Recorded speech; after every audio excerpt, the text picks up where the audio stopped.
All right. GM, everyone. I'm Ellis, founder of Crack Labs. We're your hosts for this week's Dreamathon session. And today we have a really special guest joining us, somebody that's going to drop a shitload of knowledge all over you.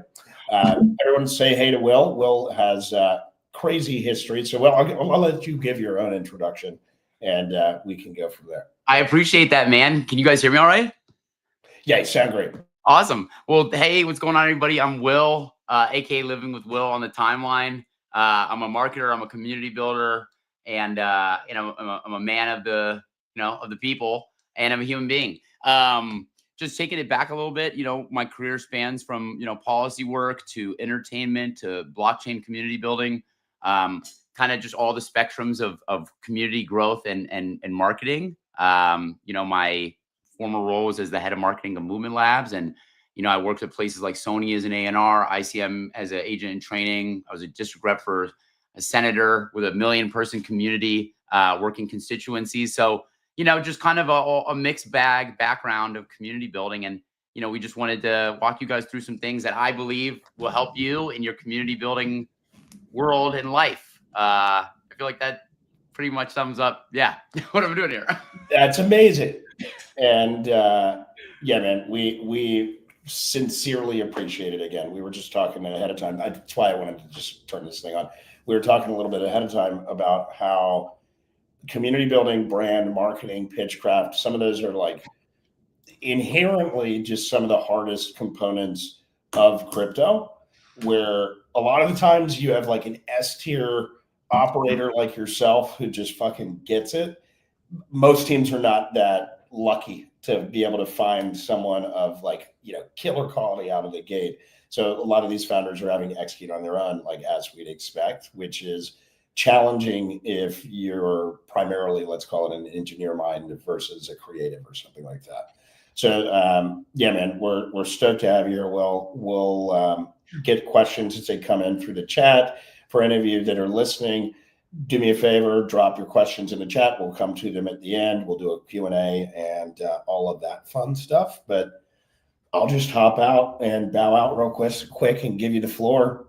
And again, thanks, man, for the time this afternoon. Yeah, my pleasure. And any questions at all, y'all, I'm more than happy to answer. I have a little deck that I put together for you guys. I hope that it's helpful. And let's just get right into it.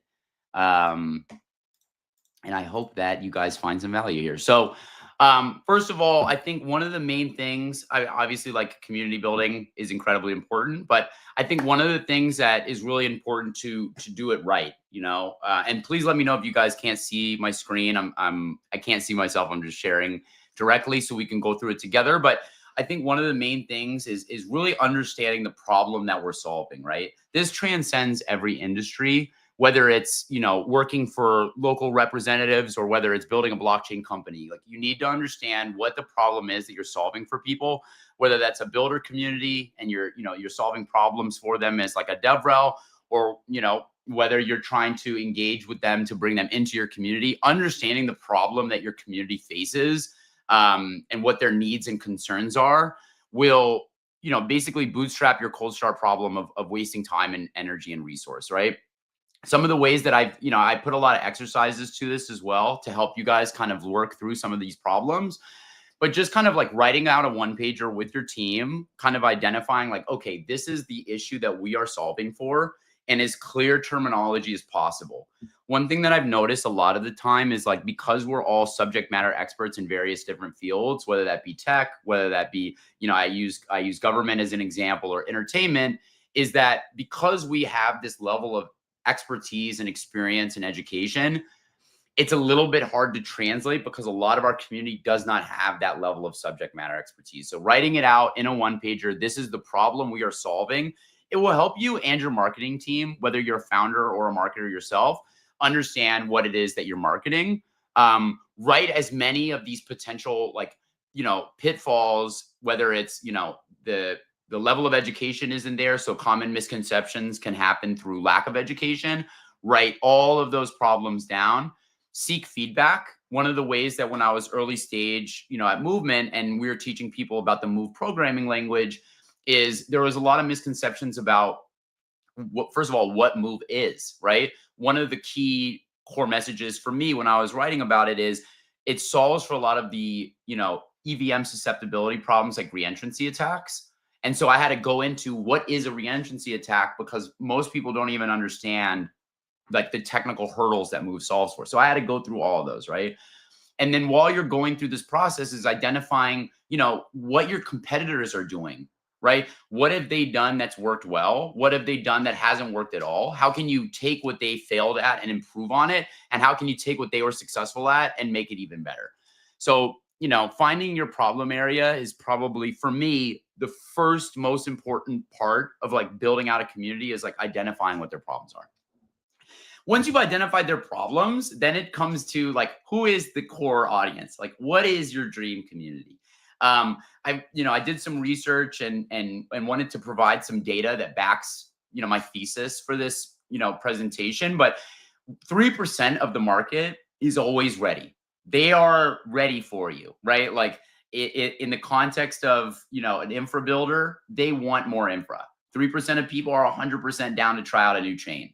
But there's 97% of your audience or of the world that is not necessarily ready. 17%, like I said, are in this information gathering mindset. This goes back to identifying your problem. They're looking to understand, right? 20% of people are already aware of the issue that you're advocating for, but they don't know who you are. So then you're just educating them about who you are and why you can solve the problem. And 60% are completely like, they're just the ignorant masses, right? And we want to educate all of them. We want to market to all of them. So you have like two main kind of talking groups. One is the 3%, which I call your power users. They are already on board. They're not on the fence. They're not looking to learn more. They're in it to win it with you. And then there's the 97% of people that you want to advocate to. And I break them down into these three tranches, right? Like a third of them, you can know that they have a baseline understanding and that they're eager to learn more. The other percentage of them understand, but they might not know who you are. So it's a lot about educating them on you. And then the rest of it is just, what is the problem you're solving? What is the solution that you have? And who are you? And those are like the real kind of core internal messages that you and your teams can draft. And so, again, just some exercises that can help you with this. Create a one-pager, create a profile. Who are they? Where do they live? What are their problems? What are their needs, their concerns, their pain points? What is their Maslowian hierarchy of needs, right? For people that aren't familiar with that, it's just, a really cool graphic to kind of work through addressing people's needs, and then map it out, right? Once you have the one pager understanding who these communities are that you're trying to do outreach to, then map out the ways that you're going to get in touch with them, right? I would recommend looking into the Robert Collier principle for this, but you're looking into how can you communicate with the most possible people? Because for me, community building is about being seen, heard, respected, and appreciated. That's what we all want, right? That's what a community comes down to. So how can your messaging and your marketing make the most amount of people feel like they are reflected in your product, right? And then communicate with them. Identify, what people have tried. Again, going back to what I had recommended before, what have other people in your niche product audience tried before and either failed at or found a ton of success in, and then iterate on that. If they failed, solve for the thing they failed at, and then if they succeeded, make it yours. I think this is probably one of the most important things to me about community building is like understanding and allocating time and effort.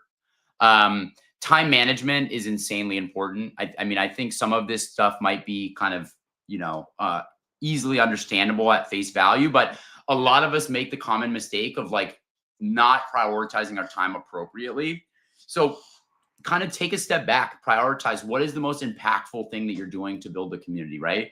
20% of our time accounts for 80% of our accomplishments and of our output. And so we need to figure out the same way for when we're applying it to community is who are the 20% of people who are going to be bull posting about us the most, who are going to be power using this product, who are going to be participating in the community, and kind of trimming the fat and the noise in how we're using our time and how we're communicating outwards. Because we all know 80% of what's going on the timeline right now is just, I'll leave that there. And again, productivity, right? All of this comes down to kind of meaning the same. Like if you're using 80% of your time incorrectly, that means 80% of your productivity is suffering, which means it translates to community. So again, some exercises that can help is like, what is the small percentage of what you're doing on a daily basis to build this community, to build your marketing that's really moving the needle forward, and then double down on that. And then identify what it is you're spending a lot of time doing, which is the majority of your time.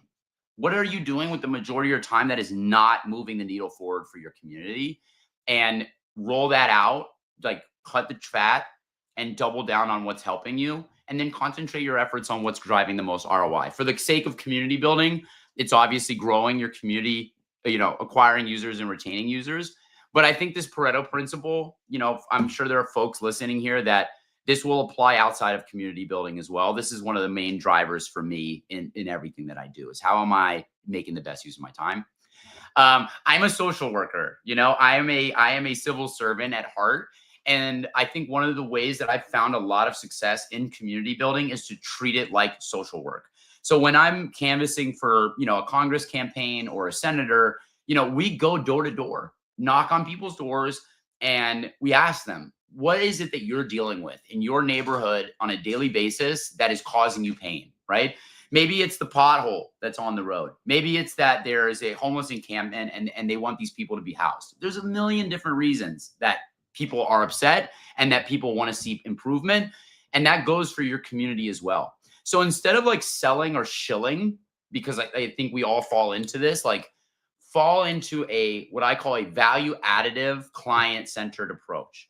And what that means is we don't pitch, we ask questions. And when we ask those questions, we identify what the pain points are of the past, because in most of these cases, no ideas are new. What we're building is probably an iteration or an improvement on a past idea. So what hasn't worked in the past and what are their desired outcomes, right? There's a lot of people use DeFi as an example that got burned in DeFi 21, 22. And so a lot of DeFi products came out in this new cycle and addressed the problems that existed before. Move is an example of this for Solidity, right? We have reentrancy attack problems. We don't want to get hacked anymore. So we want to have a more secure and improved technical language that avoids that from the beginning. That's a desired outcome for people like institutions who want to move massive money on chain. They don't want to get hacked. So make offers that align with their issues and make your messaging irresistible to those communities. And again, you're going to have a bunch of them, right? I can't speak for all of your specific audiences, although feel free to reach out and we can workshop it together. But you're going to have a lot of different people with a lot of different pain points. So an exercise to help with this is somewhat of a sales script that is like focusing on, okay, if we're trying to get people that are doing threads for us, what is the way that we can diagnose our features and provide them scripts that make it easier for them to go and talk about this themselves? I think role playing is one of the best ways to get through the fat of this. Is like you and your team can pretend to be the community that you're trying to do outreach to. Put yourself in the shoes of a DeFi threader, right? And you're talking to a member of your team. Is the pitch coming across? Is the value proposition there? Are you receptive to the information that's being pitched to you? If so, you know that it's strong, but don't lie to yourself. If the pitch isn't there, it's not there. And then create irresistible offers for your community to be incentivized to join based on your understanding and diagnosis of what their pain points are and what their needs are. And then once we're at this point, we're building the community. So we want to attract the right people based on predictability and ability to scale. So, for me, that's creating systems that lead to mass community generation. So that's Discord roles that turn into Discord guilds or Discord micro communities based around specific needs. So some people might want to do art. Some people might want to thread. Some people might want to trade. Some people might want to build. Got to have systems in place that each of those core communities who have completely different needs and concerns are all addressed, and then leverage your education to convert them into your own champions. And then again, where are your lead sources coming from? How are people finding you? Create a content map that, brings them in all the different channels that you're activating. and then create, like I said, a lead magnet that solves the micro problem. What are they going through? Why are they not doing this? Why are they doing it somewhere else? All of that needs to be driving them back to you. And then build your community. Once you've done all of this, and probably it will be happening simultaneously while you're building, but align those research studies that you've done with your team, the pitch sessions, the one pagers, and draft that solution oriented messaging and comms to address those specific issues. Use clear, very concise, simple, plain language to drive awareness to what you're building, and then build conversion funnels. Awareness leads to interest, interest leads to them joining, and then once they're in your community channels, retain them. Create incentive mechanisms, create participation and campaign oriented programs so that once they're in your community, they stay in your community and they become an active community member. And then track that data, y'all. I know I'm on with a lot of technical teams. Data is king, both for marketing and for all business. So you'll learn very quickly if it's working or not, right? And that's the beauty of having data is, if it's not working, then something's got to change. And if it is working, triple down on that thing. And so once you have the community, that's kind of what I was just talking about, retain them. This is all about creating incentive flywheels for people to participate in building the community with you. I look at community building as like part one is we market for them to join. Part two of marketing for any company is the community markets for you. And so there needs to be systems in place that while new community members are coming in, the old communities are nurtured and are given that tender loving care so that they start to build the community with you by participating in these campaigns, in the games and the activities that you have for people. Work with your team on, you have your research phase, you have your activation phase, which is you're going out and you're trying these systems, and then your retention plan. How are we going to keep people engaged, involved, and staying and make things sticky? And then, as all businesses have your KPIs in place to measure how these things are working and how to move through it together. And I believe in you.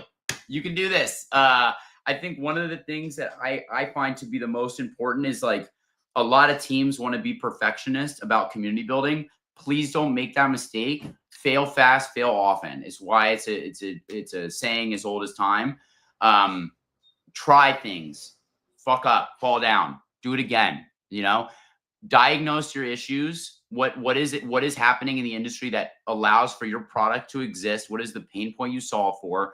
Map that go-to-market funnel, from generation to conversion to retention to ascension. We're trying to get to Valhalla here, and then educate people and iterate. And I put perfect because eventually some of these systems will feel like they're just on wheels.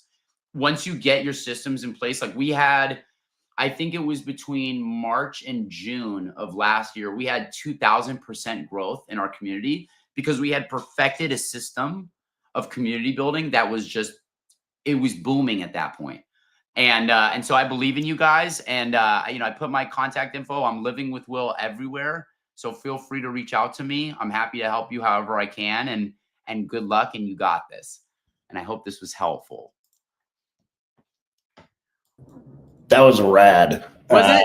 Was it good? Yeah, that was great. That was awesome. And again, it's something that I think most of the teams that we end up working with, it's the area that I get a lot of questions. So I don't see many questions in the actual chat, but I know that I'm going to selfishly ask a bunch right now while I've got you on the line. I would love that. And we'll go from there if that's cool with you. So like, if you were to go through your own personal experience and through like everything that you saw on your ride at Movement, what do you think the biggest mistake is that projects do when they're trying to actually scale the community?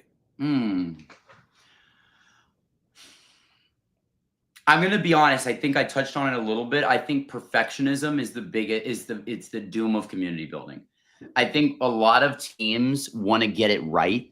And so they spend a lot of time iterating instead of trying. And like for me, what I was grateful for is that I'm a bit of an unstoppable force. So like, I will make sure I'm like, guys, we have to try. Like, if we don't try, what am I doing here? You know? So I think that's one of the biggest things I would recommend to people is like, be comfortable with the cringe, like be comfortable looking dumb, because if you look dumb, that means people saw. And that means that there's a potential for a community member, right? Someone might have appreciated you kind of taking a shot and trying. But that's a big cold start problem that I think is a massive issue for teams. Is like perfectionism is the doom of productivity. You just hit on something that's pretty funny, which is absolutely true, which is the only way you look like a jackass is if they see you, and they need to see you, and they're never going to see you if you don't at least do something. And everybody's account all starts at zero. Yeah. Right? And it'll stay at zero if you try to be perfectionist about it. You're going to stay there, you know? Yeah. Yeah. It'll constantly be slow growth, which there's a separate inside question for those of us that have seen some steady community growth, but have seen to a plateaued in terms of like socials or Twitter or X or whatever, since that's such a like barometer for health score, let's call it, for projects in crypto. What are there tricks to get you over each little stage? Is it like, what is it that we're running into if you, like, let's say you capped out at 1,500 followers and all of a sudden it's just not doing anything anymore? Yeah, that's a great question. And I think it happens with everything, right? Like we plateau with community building, we plateau in career. Like there's always that moment of like, when is the next step going to start? I think that goes back to, if you have a plateau, that means you have a community. So if it's not growing anymore, go to the community and talk to them about it. Like I would say if you have 1,500 followers, you probably have a few core power users that are really active, and it might be 5, it might be 10, it might be 50, it might be 300. Go to them, like do one-on-one calls and be like, hey guys, like we're trying to grow to the next level. We have some ideas we'd love to talk to you about, but like, what are you seeing that, you think we could do better? Because your community are essentially like volunteer marketers. They might have phenomenal ideas. There might be a problem that is causing the plateau that they're intimately aware of. So I think, just reach out to your community, and that stage is that build with them stage of like, let them help you get to the next level. That's killer advice. It looks like we have a question from the crowd too. So what was a campaign that had a huge impact or more of an impact than you thought that it would have initially? I have 2. One was, I'll take it back to like the guilds formatting. So when I first positioned this idea of like going wide with community building at Movement, there was some reluctance just because, we were positioning around like a new programming language that's very technical. And there was like a strong sense that we needed to market for technical people specifically. And my whole perspective was like, that's a very small audience. And I want to get as many people in this as possible because we're building infra. We need to have teams have a bootstrapped community from day zero when they launch on this chain. So we need to have 1 million people. And so I was like, we need to create guilds, scholars, shout out to the guilds, first of all, but like scholars who teach, creators who create, masons who build, explorers who kind of flag bear, and soon to be more. And if I'm forgetting any, guys, please don't skewer me in the chat. But that went way better than I ever expected. Like I thought it would go well, but it exploded because I think there is a issue in this industry of people not feeling seen. Like there's a techno elitism. There's you have to have a certain amount of followers to be considered a KOL. And so there's like a cold start issue of like people with small followers, like they might have super rabid fan bases, but they're deprioritized. So that went incredibly well because it went from, just for reference for people who don't know, we went from 0 followers in June of 2023 to at peak, we had 2.7 million across all channels. We're across 52 countries and 5 continents. We do about 5 million impressions a week. That's in a year. It's been about 2 years. Two and change. So that was a lot to do with the guilds, I will say. And then the other one that had a lot of impact was I took inspiration from the ALS challenge. If anyone remembers that, it was about raising awareness about a disease, like a debilitating muscle disease. And so all these creators were like pouring water on themselves, which, waste of water. But the thing they were trying to do is raise awareness to ALS. And you'd pour water on yourself, you tag 3 friends, then they'd pour water on themselves, they'd tag 3 friends. And so, everyone in crypto does GM or some GM derivative. And so we had G move, and I always thought like G move is less of like a good morning, and it's more of like a term of endearment. It's like, oh, that's a G move, like that's a good move. And so I was like, what if we did a campaign called the G move challenge that was akin to the ALS challenge, where it was like, show us what's a good move to you. Like, are you a painter? Are you a sculptor? You might be like a blockchain engineer, but like you're an acrobatic savant in your afternoon. Like, what does that look like for you personally? Post it, tag 3 friends, and then they should tag 3 friends, and the winners would win some money and some clout. And that went way, way better than I thought it would. I thought maybe it was going to get like 50,000 impressions. I think it was like, 10,000 people participated, something crazy, and it had like 1.8 million views. It was insane. And again, it was just, I just tried. Like, I don't want anyone to think that I was like this. I didn't go into the meetings with the founders being like, this will be successful. I didn't know. I thought it would be successful. And so I fought for it, and they let me try. So yeah, those would be the 2 that I was the most proud of and surprised by. All right. You've got a 0 follower count. Okay. You're a brand new team. You got a badass project. Right? Okay. It looks like it's got some legs. Okay. You need to build call it 25K community base. You have 90 days to do it. Do I have any money? You have no fucking money. I have no money, 0 followers. I need 25K in 6 months. I would 25K in 6 months. Okay. I would do very similar things to what I did at Movement. So first things first, I would identify, okay, let me take a step back. Do I have a product vertical, or am I just coming up with it on my own right now? Let's say, just for posterity's sake, let's call it an InfoFi product vertical. Okay.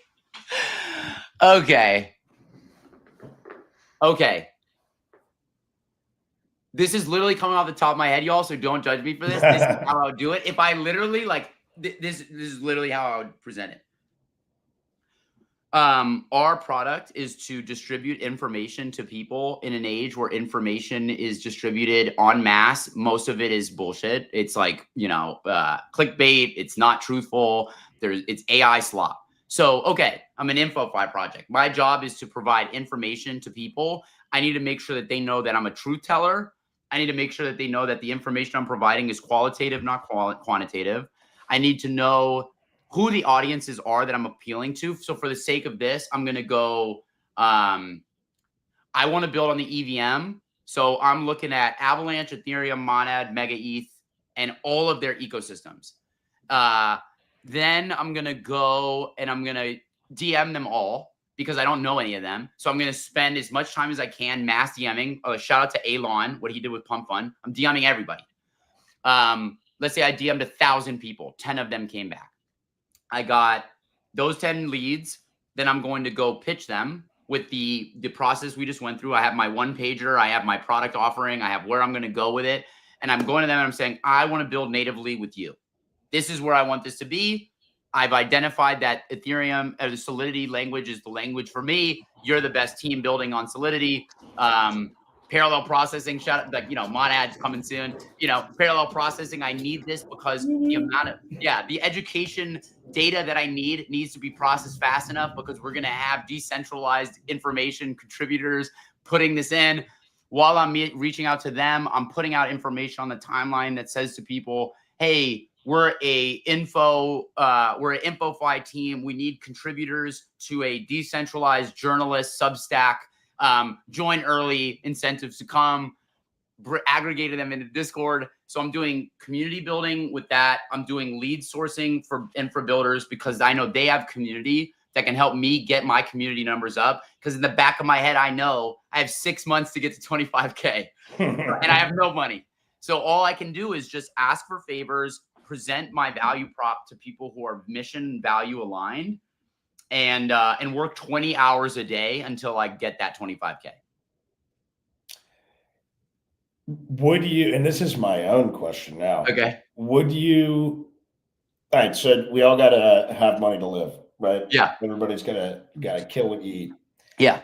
How do you balance that where you're looking for, let's call it opportunities that are there, without immediately jumping into the pitch, to immediately be like, here's where we are, here's what we're going to do. We're going to do this, that, and the other, right? Because I think a lot of us, it's like any builder in crypto, you know it. It's like the first thing they're looking at is, all right, what's the grant program look like on this L1 or this L2? How active is it? How good is the community, right? It's like that checklist of different things.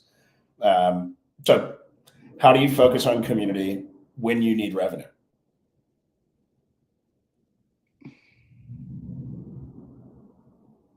It's a great question. So I would have a model in mind. I'm going to use the same preface. I'm the InfoFi team. I know I don't have money today, but I need money. But I know that I'm, in the context of this, I'm a brilliant information guy. So I'm going to go to these teams. I think Thread Guy has a great, shout out to Thread Guy. He has a great kind of process for this that I would recommend people go check out. I would become a subject matter expert. So let's say, for the context of this, I've identified as the InfoFi team, I want Monad as my builder, as my infra team. So I'm just going to make the most cracked Monad threads, Monad ecosystem threads out the gate for free, out immediately. And I'm just going to start posting that shit on the timeline while I'm doing the, trying to reach out to them. And because I know that my content is, well, I might not know this, I might be having imposter syndrome, but I'm, in the context of this framework, I'm a brilliant educator. So my content's going to stand out. It's qualitative, not quantitative. So people are going to notice it. And then when we're on the call, hopefully the reason the call happened is that they noticed me from my content, because cold emails are probably not going to go anywhere. Most of it's going to be from, they've heard of me from the timeline because my threads are cracked. And so that's kind of how I would solve for that, is like, look, guys, I provided you this content for free, but a man's got to eat. I got a team while we're building this out, and then I would start going to people with the idea in my head that I'm going to provide value first, but I want to be paid to create threads for them. And eventually I want to build a product. Again, I'm just throwing it out in the. No, that's the point, right? It's that And we use Somnia as an example, right? Somnia is fucking badass chain, ultra fast, 1 million plus TPS, like sub-second finality. It's I should use Somnia as my example. What was I thinking? Yeah, you're good. But like when you're focused on eating, it's hard to do volunteer work, right? And it often feels like it's volunteer work, but the reality is that you have to stand out, and everybody's standing out there with their hands out. So like, how can you do that? But actually like get on their radar, provide some value first, right? Well, I can give you a personal example really quickly. So my career started as an A&R. But before I was an A&R, I had to be an intern because I didn't have my chops. There was no proof of concept, right? So you kind of, to your point, you kind of have to start as a volunteer. It sucks. It feels really gross because the value you're bringing should be paid. But the issue is they don't. The client, the community, the infra, they don't know how good you are. And they won't know how good you are until you've proven yourself. Show. You have to show them and be undeniable. I think that's the biggest thing about, and so what happened with me is like, while other interns were Xeroxing and doing what they were told, right? Go and Xerox paperwork because they didn't have any trust. I'm knocking on doors at the office being like, I got the best artist in the world right now on my phone. His name's 21 Savage. I'm trying to bring him to New York and have him get it signed. And they're like, who the fuck is this guy? Like, what? How did you get in my office? But that's, I think, the mentality, right? Is like, if you know your worth, they don't. So show them what you're, be undeniable. And if they're a hater, prove them wrong. Yeah, fucking love it. Yeah. Love it, love it. So this one is kind of a sub question. We'll shift gears a little bit for more, let's call it let's say you're now you've got some traction. Okay. Right? And hypothetically, let's say that you're a project, you've got an SDK, builders are building on it. So it's a project that people have to build with, right? I've got a community, it's out there. We've done a shitload of hackathons. We've done the incubator route. We've done the stuff that's like first level builder engagement. How do you convert these curious, like people call them lurkers, I call them curious. So like basically the curious people that are in your community into evangelists? Like what's that step and process look like? Because I know that that's a huge concern for basically every major chain that's out there right now. From curious to evangelist. That's the prompt. Yep, that's the prompt. Okay. So I got 2 people that are proof of this in the chat. Shout out to DeBomb and to Optifix.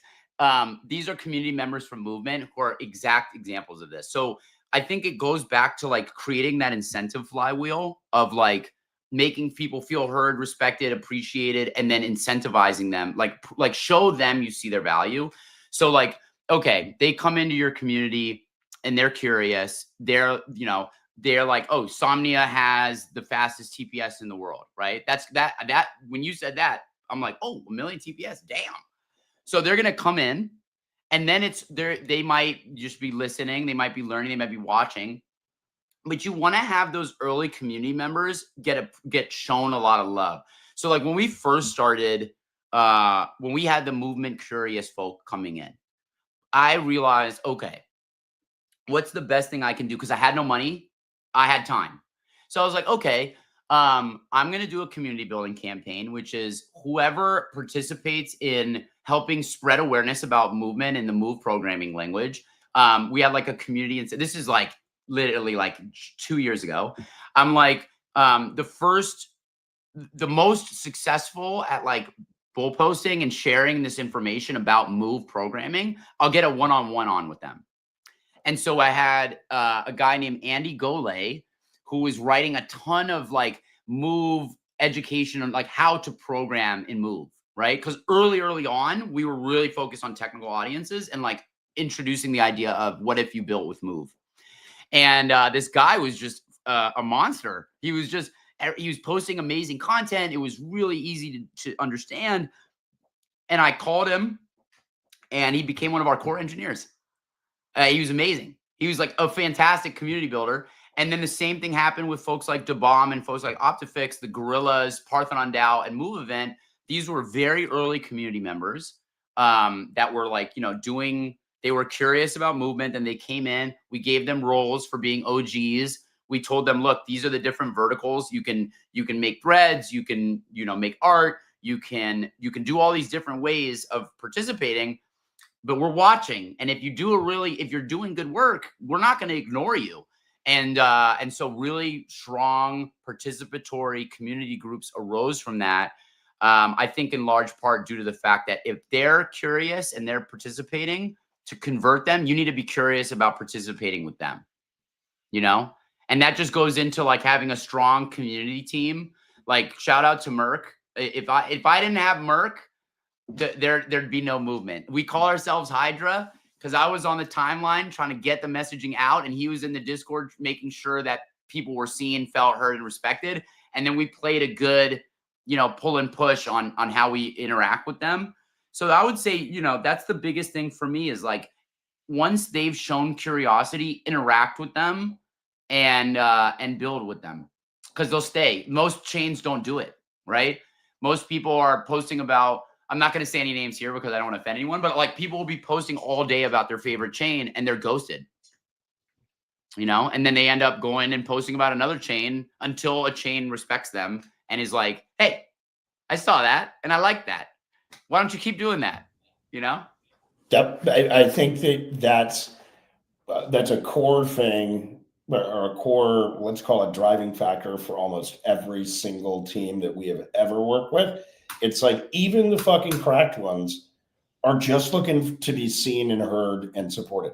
And sometimes that's not like, give me a 250K grant. Sometimes that's just like, retweet my shit and tell everybody how cool we are. And like, let's talk about how we can do this together. You know what I mean? It's like, it's as simple support as is not just monetary. Dude, sure. Totally. 100%. I mean, I bring up the Maslowian hierarchy of needs for that reason. Self-actualization has nothing to do with money. Yeah. That's the base of the triangle is needs in terms of financial. People are talking about things that they genuinely care about. And so there's actually, in my opinion, yes, everyone wants money. That's like, no one's going to say no to money. But the feeling like your value is being respected, a lot of that is just an attention. It's like tender love and care, Yeah. And I think that's 100% where, and I got to give some love to Paco as well, who like kind of leads all of the guilds. He came in, I mentioned Merck because this was early day, but had Paco not joined, Merck and I both would have burned out. It's like Paco is so good at this, where he's not paying all these people all this money. He is interacting with them on a daily basis, checking in with them, making sure that they're feeling like they're heard. And if they're not being properly compensated, he's there to listen and fix it if he can, because it's a balance. It's like you have to monetize and financialize the relationship, but you also have to, it's a relationship. It's not just transactional. Right. And if it is just transactional, they're going to farm you. Yeah, they'll just go, right. And that's actually a really good segue. So 2-part question actually for this one. So first of all, how do you avoid building a culture of airdrop farmers from the jump? And then second part to that, let's assume that you didn't avoid building a culture and community of airdrop farmers at the jump, and now you've got a shitload of airdrop farmers, and that's the bulk of your community. What then? So again, how do you avoid farmers as your core contribution? And then also, let's say that now you have all the farmers and you need to shift. What do we do? Okay. Point 1, to avoid the farmers, human interaction. I think that will, okay, I think it's good that we contextualize this in the point that most people, if not all people, are in this industry for financial reasons, right? Like we're either here for work, we're here because we're interested in it, but predominantly there is a self-sovereignty and a financial freedom and independence component that tethers all of us to this industry. So I think having that baseline knowledge going in, you understand the dynamic of your relationship, right? So even if you don't intend on building a chain that incentivizes farming, that's what a lot of people are in it for. And so it's like good to be understanding and clear on. That's cool. Like we're cool with that. Then it comes to the human layer, which is don't just farm us, right? Participate with us, like engage with us, like farm and then put it back into the ecosystem and participate in the flywheel that is the chain, right? And that comes from the human element. And then, so that's like part 1. That's like, you haven't gotten to the point that your community is just a farming community. We're building a legitimate community. Then the other side is, okay, you found yourself in a situation where that is the case and the community is purely in it for this. To unwind it a bit is to understand that was a part of your marketing material, right? Like if you ended up in this situation, it was part of like, it was brought on by self. And so it's like, okay, we need to reorient how we're looking at our community, because if your community is purely transactional, that meant you were purely transactional, right? Like the individual, again, contextually, I'm not saying this about anyone personally, but like, it's a reciprocal relationship. So if the community is like this, then that means we are like this. So then it becomes, okay, if we came in purely transactional, we need to reorient the relationship and then just identify it, right? Hey guys, we love that you're farmers. We love that you're farming us. We need you to be a little bit more engaged. We love that, right? Feel free to keep farming, but we have new mandates. And then so reset the relationship from a positioning of understanding that we participated in creating this culture and this community, because we did, right? We are the catalysts of it. And so we got to own it and then own the change, right? We're shifting direction. We're pivoting, right? We started out as a transactional relationship. Now we want to be a mutually beneficial one. And then going back to my earlier point, then it gets into talking with the community and finding out, why are they just doing that? Probably a lot of it is to do with maybe they didn't feel they were engaged enough. And so they were like, yeah, I just decided to farm you and leave, So that goes back to the acquiring data of like, how did we end up in the situation in the first place? Does that make sense? Fully. Okay, okay, cool. I don't always know.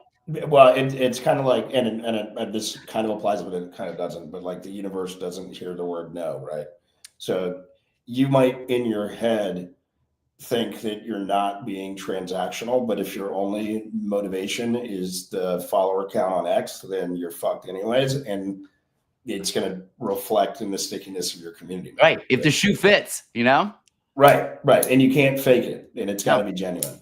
No. Which kind of leads to another one, which is like, all right, you don't want, like, crypto is the most exclusive, inclusive fucking club on earth. And then we're like, it's for everybody, but then we're like, no, you're not allowed in.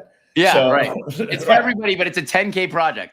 Correct. So how do you focus on scarcity without alienating the wrong people? Oh, and right. And like, how is scarcity both good, and when do you not use it? When do you use it? What's the function?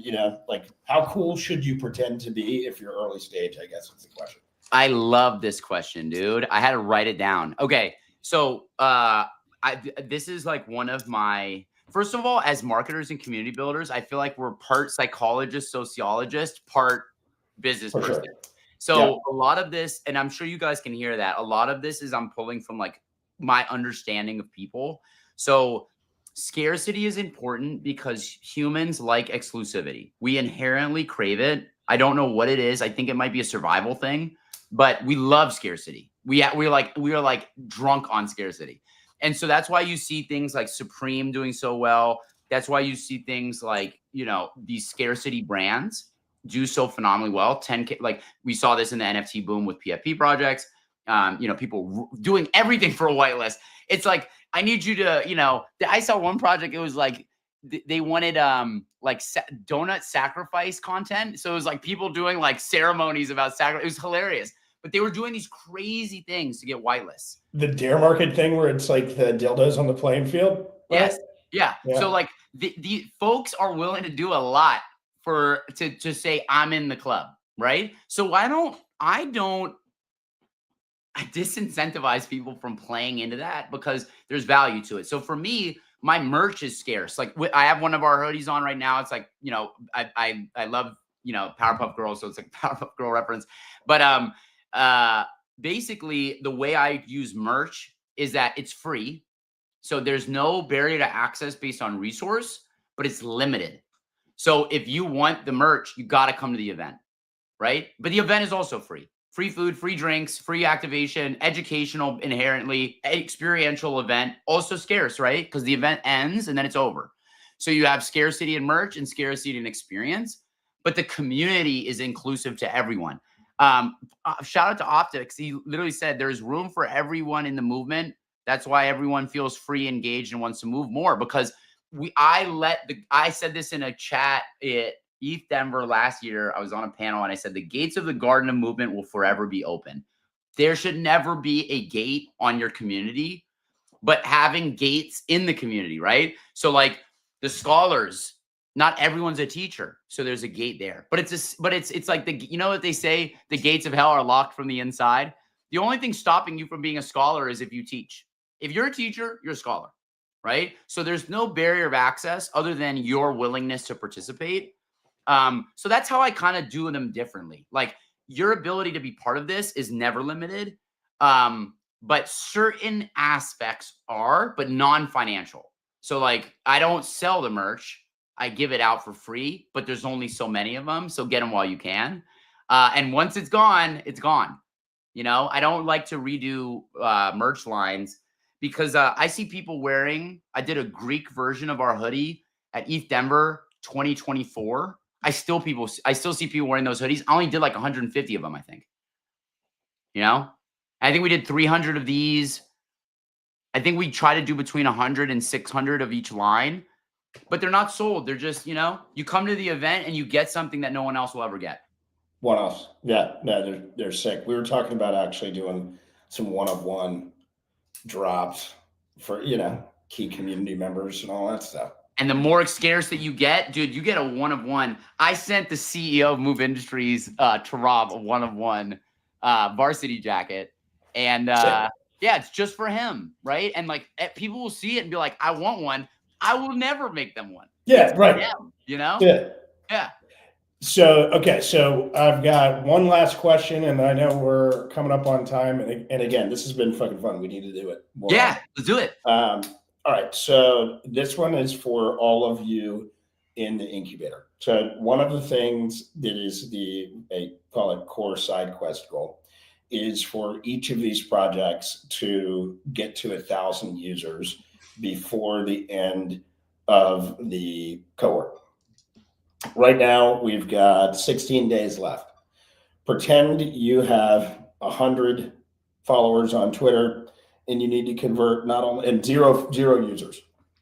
You need to convert those 100 followers that you have, and you need to get to or blow past 1,000 users. What would you do?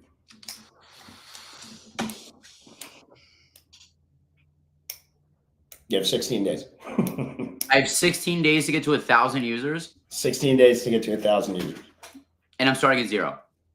Starting at zero. But now you have a product and they can sign up right now. Yo, I mean, dude, play to your, I mean, we talked about airdrop farmers, play to your strengths. I mean, yeah, limited wait list, first 1,000 users get increased incentive rewarding. I mean, obviously, like, be compliant, folks. I don't know if some people are in the US, you know, make sure that you're following local compliance guidelines. I should have put that in community building. Make sure you're compliant. In a compliant way, I would engage the first 1,000 people will forever benefit the most. Some explanation about, but I'd mean it. Don't just say it, mean it. And then those 1,000 people might be all bots. You might find yourself incentive, but I would make sure that if that's your goal, is like 1,000 people, 16 days, then yeah, those 1,000 people better come the fuck up, because they are doing you a favor because you're achieving your metric. They assisted you in doing that. This goes back to the transactional relationship, right? There is a degree to which it must be transactional because you are getting something out of them. So therefore they should get something out of you. It's that qui pro quo, you know? Yeah. So I would make a hell of a qui pro quo. Yeah. And I might even just say that on the top. Guys, I got 16 days for 1,000 users. If you have $100, you know, be like, first 1,000 people that join this community, one of you guys is getting $100, you know? That might be all you can afford. But there's 1,000 people around the world who want $100. They want to jump on it. Yeah, absolutely. I would. Yeah, well, and I think that's like you're nailing it. It's like you have to do something.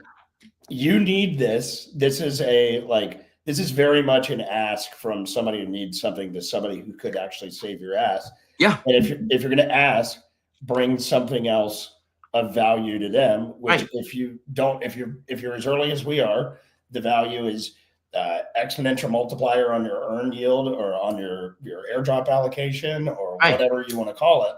$100, you know, whatever it is, million air tokens, whatever. It's like everybody in this call listening to this, that answer will be different, right? Yeah.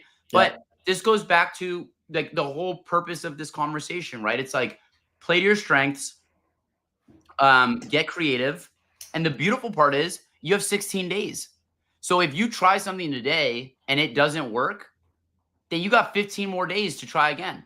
And every single day you can try, you could have 16 attempts, right? If you took one attempt a day. If you took 3 attempts a day, this is just going to show how bad I am at math. Is that 48? I'm so fucked on math, dude. 16 times 3, it's something, right? You have that many attempts if you do 3 things a day for 16 days. If it was, let's say 15 days, you tried 3, it's 45, right? So you could have 45 attempts to get 1,000 followers. Let's say 5 of those work. Then you got 5,000 followers. Would you do this post as a post yourself that you're promoting, Would you do this post as a sub post in someone else's content that's already firing off? Like, where would you put it? Everywhere I possibly can. So I'll use an example. Early stage, this just goes back to like the lore of movement, right? Early stage, no one knew who we were. I needed to get our logos on events. This is actually a great example. No one knew who movement was. I had a mandate, get us all over KBW. This is KBW 2023, August. We were still in stealth. So no one knows who we are. I have no budget. All I know is that I get to go to Korea. That's like basically the whole, that is the concept of this, right? Go to Korea, get us sponsorships. And so I have no money. Most people want tens of thousands of dollars for these sponsorships. I don't have $10,000. I don't have 20, I don't have 30, I don't have 10, I don't have one. But I have a content creator background. I know how to use a camera. I have a camera. I know how to use a microphone, and I have a microphone. So those are my tools. So I went to events and I said, look, I can't afford your banner, but I can shoot content for you. If you put me on the banner, I'll shoot your content for free. I think we got like $50,000 worth of sponsorship opportunity. And just for context, we went from KBW 2023 shooting with a handheld, no money budget to title sponsor of KBW 2024. So from nothing to something, it was a year. And it wasn't really, it was more like a matter of months, but that's how I would interpret it, y'all. Is like, know the battlefield, study the art of war, know what your resources and your tools are to like, I hate to use war concepts. That's such a fucking tried, like know the field of study in which you're participating in. The chessboard is laid out in a certain way. You have certain resources, you have certain mandates, certain KPIs, certain expectations, and you have limiters, but you personally have talents that no other human on earth has. So leverage your personal talent and social capital, because that's a lot of what we spend as early marketers is like social clout. Use your social power, use your personal power, and use the resources that you do have access to, and you'll knock your KPIs out of the fucking park. Love it. That is awesome. Well, this has been rad. We're at time. I want to say thanks again for such good knowledge. I got you, man. We'd love to have you back many times. I'd love to be back. Yeah, dude, we're going to cook so many times. For all of you that are part of the incubator, again, thanks for tuning in. All of this will be available on both the Discord and the handbook documentations for you to go through whenever needed. If you have not yet and you're watching on YouTube, hit that little pill button and give us a subscribe. If you're listening and haven't followed the X account, click a follow button and join the community, guys. It's not all transactional. Let's go. Right? Everything out love. Follow, like, subscribe. They put this on for you. Make sure that you're following the whole movement community. Show them some love. Throw some G moves in the chat. Make sure they get some love, y'all. There you go. Thanks for listening. And thank you for having me, Ellis. This was awesome, man. I really appreciate it. It is our pleasure. And yeah, first of many. Have an awesome weekend, Will. Be safe. You the same. Talk soon. Thanks, everybody.